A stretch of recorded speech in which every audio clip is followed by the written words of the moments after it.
Your actions and your beliefs have a strong relationship to each other. In today's episode, we're going to investigate a little bit about how beliefs are formed. This is a short episode of Developer Tea. Thank you so much for listening. My name is Jonathan Cottrell, and my goal on this show is to help driven developers like you find clarity, perspective, and purpose in their careers. Before we get started today, I want to remind you about JS Nation Live. You can get free tickets for the biggest JavaScript conference in the cloud by heading over to live.jsnation.com. Registration is totally free. It's happening on June 18th through the 19th. Besides the top-notch talks that you'll be able to watch, the event will also hold workshops, virtual networking, and an advice lounge where personal projects can be discussed with the experts. Once again, live.jsnation.com. Let's talk briefly about our beliefs and how our beliefs can influence our actions. When we talk about beliefs, we need to understand that a belief is not required to be a statement of logic. However, knowledge is required to be a statement of logic. And when we talk about beliefs, we often conflate what is a belief and what is knowledge. And very often, we also mix what we wish to be true with beliefs.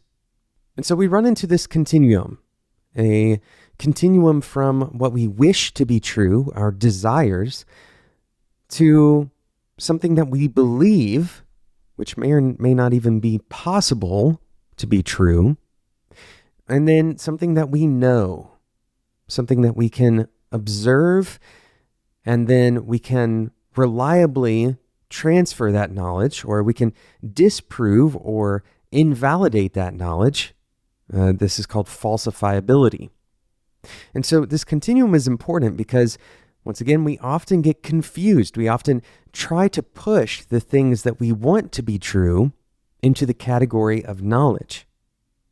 And we also often push the things that we believe into the category of knowledge as well. And on the flip side, we may have the tendency of taking what other people say they believe, or what other people say even that they know, and devaluing it or bringing it back down that chain towards something they wish, something that they believe for some unknown reason. Often we'll even blame their character. In fact, we do the character blaming so often that it's an observable phenomenon called fundamental attribution error. We assign blame for somebody's ridiculous beliefs to who they are as a person. And this is very often not true. So why do we do this? It helps to understand why we do things, to be able to understand how we might combat doing these same things. Because hopefully you agree, if you're listening to this, that confusing this continuum can be really dangerous to our actions. Once again, our beliefs influence our actions. And so if we operate on something that we wish was true as if it was true, then we might operate with a lack of understanding.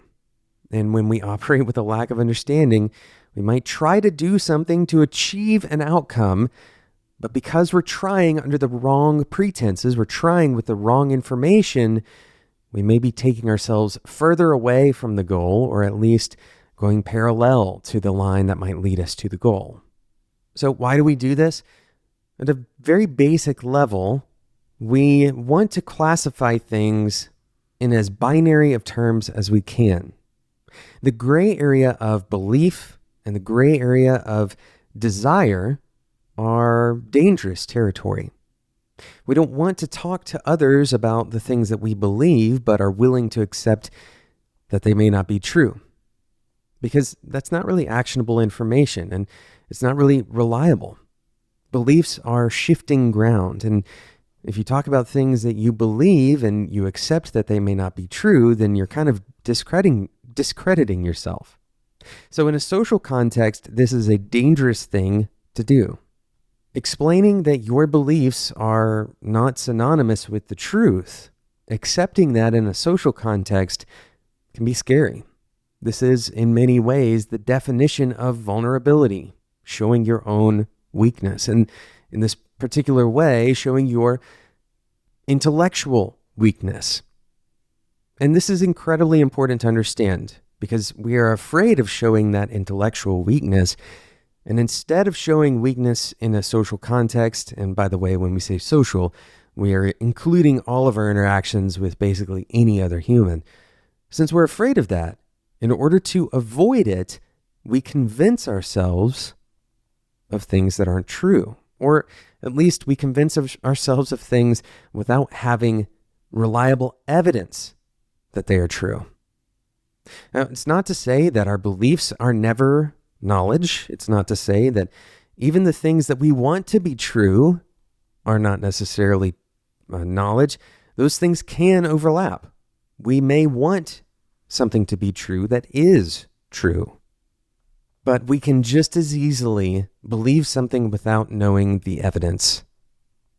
So how do we avoid this? Well, quite simply, it makes sense to become more and more comfortable with that vulnerable setting, with accepting that very often the things that you believe, even things that you believe very strongly, may be false, or they may at least be incomplete.